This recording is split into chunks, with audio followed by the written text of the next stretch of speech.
ನಾನು ಒಳ್ಳೆಯವನು ಎಂದು ಯಾರಿಗೂ ಸಾಬೀತುಪಡಿಸುವ ಅಗತ್ಯ ನನಗಿಲ್ಲ. ಯಾರದ್ದಾದರೂ ದೃಷ್ಟಿಯಲ್ಲಿ ನಾನು ಸರಿ ಅನ್ನಿಸಿದರೆ ಸರಿ, ಇಲ್ಲದಿದ್ದರೆ ಇನ್ನೂ ಒಳ್ಳೆಯದು. ಇನ್ನು ಮುಂದೆ ಕಾರಣವಿಲ್ಲದೆ ಯಾರಲ್ಲೂ ಕ್ಷಮೆ ಕೇಳುವುದಿಲ್ಲ. ಮಹಾನ್ ಆಗಬೇಕೆಂಬ ಆಸೆಯೂ ನನಗಿಲ್ಲ. ಯಾರೂ ನನ್ನನ್ನು ಅರ್ಥ ಮಾಡಿಕೊಳ್ಳದಿದ್ದರೂ ಪರವಾಗಿಲ್ಲ, ಏಕೆಂದರೆ ಈಗ ನಾನು ನನ್ನನ್ನು ನಾನೇ ಅರ್ಥ ಮಾಡಿಕೊಳ್ಳಲು ಶುರು ಮಾಡಿದ್ದೇನೆ.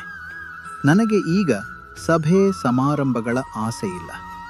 ನನಗೆ ನಾನೇ ಸಾಕು ಎನ್ನುವ ಭಾವನೆ ಬಂದಿದೆ.